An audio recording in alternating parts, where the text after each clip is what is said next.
ನಮಸ್ತೆ.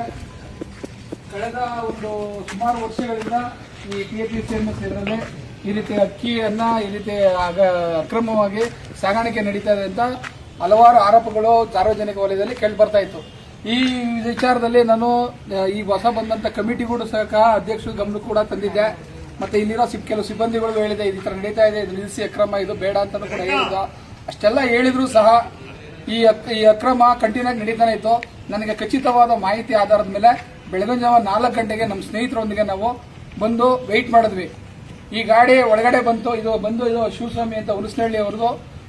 ಇವರು ಅವಾಗಿಂದನೂ ಈ ತರ ಅಕ್ಕಿ ಪ್ರಾಗಿ ದಂಧೆಲೆ ಮಾಡ್ಕೊಂಡು ಜೀವನ ಮಾಡದೇ ಇರೋಂಥವ್ರು ಇವ್ರ ಗಾಡಿ ಬಂದ ನಂತರ ನಾವೇನ್ ಮಾಡಿದ್ವಿ, ಅರ್ಧ ಗಂಟೆ ವೆಯ್ಟ್ ಮಾಡಿದ್ವಿ. ಗಾಡಿ ಬರಲಿಲ್ಲ. ಹೊರಗಡೆಯಿಂದ ನಮ್ಮನ್ನ ಅಬ್ಸರ್ವ್ ಮಾಡಿ ಈ ಗಾಡಿನ ಇಲ್ಲೇನೆ ನಿಲ್ಸಕ್ಕೆ ಟ್ರೈ ಮಾಡಿದ್ರು. ನಾವು ಹಾಗಾಗಿ ಒಳಗಡೆ ಬಂದು ಈ ವೆಹಿಕಲ್ ಅಲ್ಲಿ ಏನಿದೆ ಅಂತ ಚೆಕ್ ಮಾಡ್ಬೇಕಾದ್ರೆ 3 ಜನ ಇದ್ರು ಇದಕ್ಕೆ ಸಂಬಂಧಪಟ್ಟಂತೆ. ಡ್ರೈವರ್ ಜೊತೆ ಮುಂದ್ಗಡೆ ಒಬ್ರು ವ್ಯಕ್ತಿ, ಜೊತೆ ಹಿಂದ್ಗಡೆ ಒಬ್ರು, 3 ಜನನು ಕೂಡ ನಮ್ಮನ್ನ ತಳ್ಳಿ ಅವರು ಓಡಿ ಹೋದ್ರು.